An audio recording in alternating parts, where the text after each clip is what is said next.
dado aqui um sinal pelos trabalhadores ao Governo de que não querem estas mudanças na lei laboral. Claro que sim. Nós deve devemos, o Governo recuar naquilo que está em cima da mesa ou não? Claro que sim. Nós não podemos olhar para uma manifestação e ver pessoas na rua e fingir que não aconteceu nada. Nós temos que saber interpretar o que é que aconteceu. E por isso eu dizia, acho estranho haver uma greve geral convocada com base num anteprojeto. É uma coisa inédita. Segundo, acho estranho que, tendo o Sr. Primeiro-Ministro manifestado já que estava disponível para dialogar, sabendo que este Governo que está em funções não tem maioria na Assembleia da República e, portanto, terá que negociar no âmbito parlamentar este pacote laboral.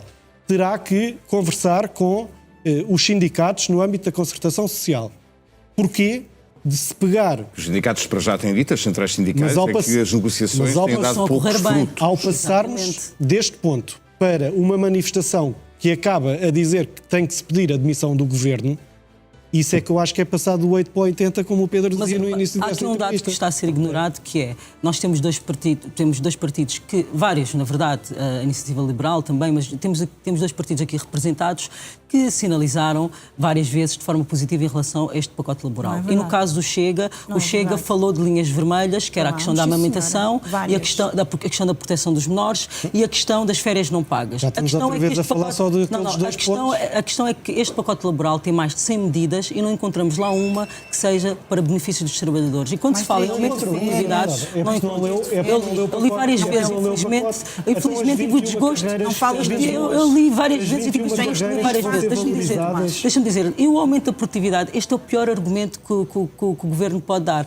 porque durante o Governo do Partido Socialista nós tivemos um aumento de trabalhadores, uma diminuição da taxa de desemprego, nós tivemos um aumento dos salários, nós tivemos um aumento da dignidade dos trabalhadores em Portugal e a produtividade aumentou a níveis históricos na última década. Então, acho que o Governo tem que arranjar um outro argumento para defender este pacote laboral, porque o argumento da produtividade não é bom, porque quando nós vamos ver as contas daquilo que foi o crescimento da produtividade, daquilo que foi o crescimento dos salários dos portugueses, não bate certo. Aquilo que tem que crescer mais neste momento são os salários dos portugueses, porque a produtividade tem crescido bastante e os salários não estão a acompanhar. E mais uma coisa, a legislação laboral serve, acima de tudo, para proteger os trabalhadores numa relação desigual entre trabalhadores e patrões. Quando vem um pacote laboral que parece que está só a ser pensado...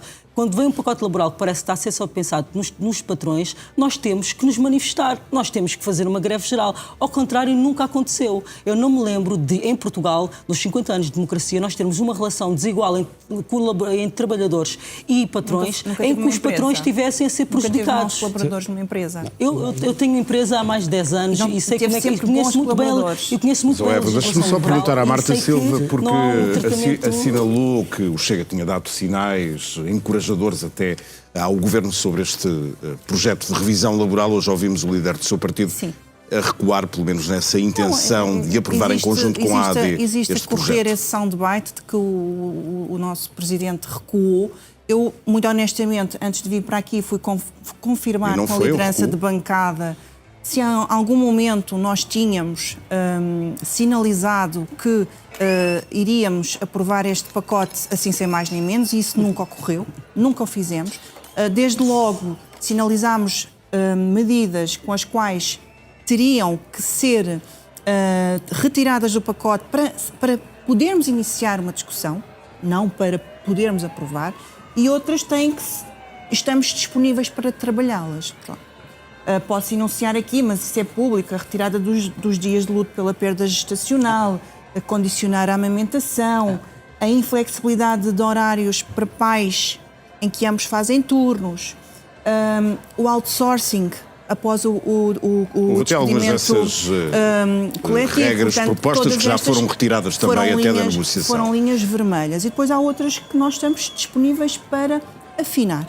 Não, Chega concorda com a questão dos contratos a prazo. Eu acho que tem que haver uma modernização da lei laboral com foco na eficiência, e nós também queremos empresas fortes para podermos ter trabalhadores com melhor salário. Se não tivermos as empresas fortificadas e com alguma flexibilidade de se ajustarem às contingências do dia-a-dia, nomeadamente no que diz respeito aos recursos humanos, temos menor hipótese de conseguir os tais salários dignos que estejam em linha com agora o poder de compra, não é? Que se tem vindo a decrescer, não é? Quando se fala de alterações com foco na eficiência e referiu os recursos humanos, a melhor alteração que nós podíamos fazer em Portugal era no nosso sistema judicial, para beneficiar as empresas. Um dos maiores empecilhos que existe neste momento para as empresas é no sistema de justiça português, não é na legislação laboral. Como eu já mencionei, nós temos vários dados positivos na nossa economia com a legislação laboral atual e este não é o maior problema neste momento para as empresas. Nós devíamos estar a olhar para a justiça neste momento, em vez de estarmos a aumentar a precariedade dos trabalhadores, a piorar a situação dos jovens no mercado de trabalho e a tentar sacrificar os trabalhadores numa situação em que estão em vantagem de negociação, porque nós estamos em pleno emprego. Se nesta altura nós vamos aprovar um pacote laboral como este, então se amanhã tivermos uma crise, o que é que nós vamos fazer? Ter trabalhadores a trabalhar gratuitamente em Portugal? Só se for, porque pior do que isto, não sei para onde é que nós vamos a seguir. Nós vamos ter uma crise se não fizermos nada. Não, nós melhoramos as condições dos trabalhadores e não tivemos uma crise. Temos a nossa economia a crescer, estamos com mais trabalhadores do que nunca a trabalhar em Portugal, a descontar em Portugal. Então os dados são positivos com esta legislação. Não podemos estar aqui a falar como se os dados fossem negativos e nós precisássemos de melhorar a legislação laboral, porque a que temos atualmente está a fazer com que nós estejamos numa crise. Eu tenho que dar a palavra ao Nuno Piteira Lopes, que ainda não o ouvimos falar. O que é que acha que vai acontecer agora, estas legislações ou estas regras que o Governo projeta, elas vão ficar pela concertação social, nem sequer vão chegar ao Parlamento, porque já percebemos. Não, eu acho que vão chegar ao Parlamento por várias razões. A primeira é porque o Governo, que foi já 2 vezes eleito num curto espaço de período de tempo, é eleito para governar. E, portanto, um Governo que é eleito para governar tem que reformar. Segundo, o nosso país esteve, durante um largo período de tempo, nos governos do PS, com o apoio do CDU e do Bloco de Esquerda, tivemos 10 anos estagnados a gerir o dia-a-dia. E por isso é inevitável ter que fazer reformas. E o Primeiro-Ministro foi eleito para reformar. Todos nós queremos mais produtividade, mais salários. Os jovens, e a senhora deputada com certeza que irá reconhecer isso, querem cada vez mais um equilíbrio entre aquilo que é a vida profissional e a vida pessoal. Valorizam o banco de horas, valorizam a flexibilidade de horário, valorizam o teletrabalho. Os jovens hoje estão-se nas tintas se o contrato é de efetivo, se é de 2 anos, se é de 3 anos. Não é verdade. Não é, então, um jovem queira comprar uma casa. Peço desculpa dizer desta forma, que não é verdade. Faço desde já o reparo. Eu não concordo com o que disse, peço desculpa. Não tem que pedir desculpa. Mas um jovem que queira comprar uma casa e tenha um contrato. Estamos a falar de trabalho, não estamos a falar de... Não, mas os jovens têm planos de vida. Um jovem que queira ter uma família, um casal que queira ter filhos e que tenha um trabalho precário. O que está no pacote laboral, um jovem que é trabalhador independente... Internos contratos de 6 meses. Um jovem que é trabalhador independente e que mais de 80% desses rendimentos de trabalho independente passa a ser trabalho dependente, é bom ou é mau e está no pacote? Ouça, a maior parte dos jovens em Portugal... Se é mau. Não, eu acho que é mau quando traz esse argumento e não quero falar daquilo que eu estou a falar, que é a questão dos contratos que vão ser eternamente... Mas a senhora deputada só fala... Não está na lei. Porquê é que nós estamos a recuar para 2019 e vamos deixar de ter um limite para os contratos precários para os jovens? Ainda por cima, quando um jovem não teve um contrato antes que não seja um contrato precário, o empregador pode contratá-lo neste sistema às vezes que quiser. Isto, deixe-me dizer, é indecente. Nós temos muitos jovens a sair do país para trabalhar fora e a impressão que dá é que o Governo quer que saiam mais. Faz políticas de imigração para que não venham imigrantes para Portugal e faz depois políticas na legislação... para Portugal.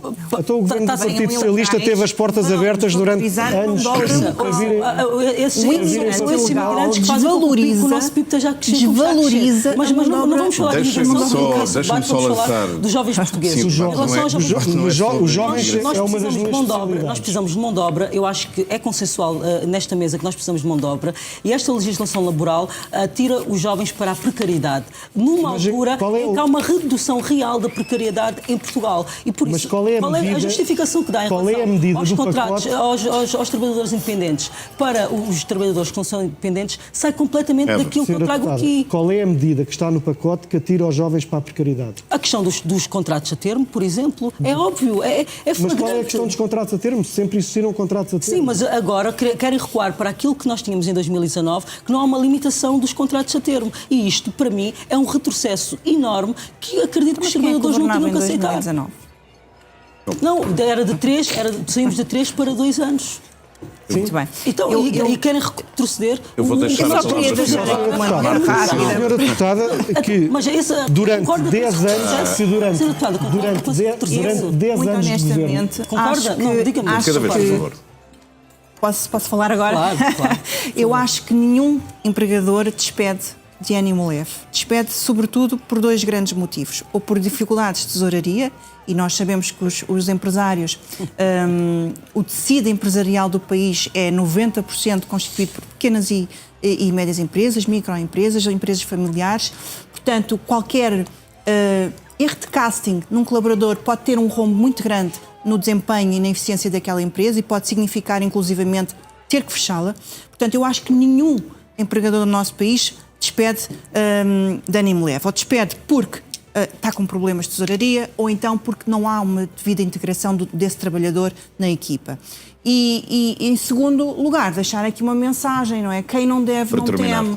Nós temos que aplaudir, é o mérito, o empenho. Infelizmente, em muitos locais, sobretudo na administração pública, vemos muitos trabalhadores que trabalham muito bem e vemos outros que não trabalham muito bem e contagiam os restantes. Isso gera tensões profissionais enormes. Portanto, tem que haver uma flexibilidade das empresas de poderem despedir quem realmente merece ser despedido.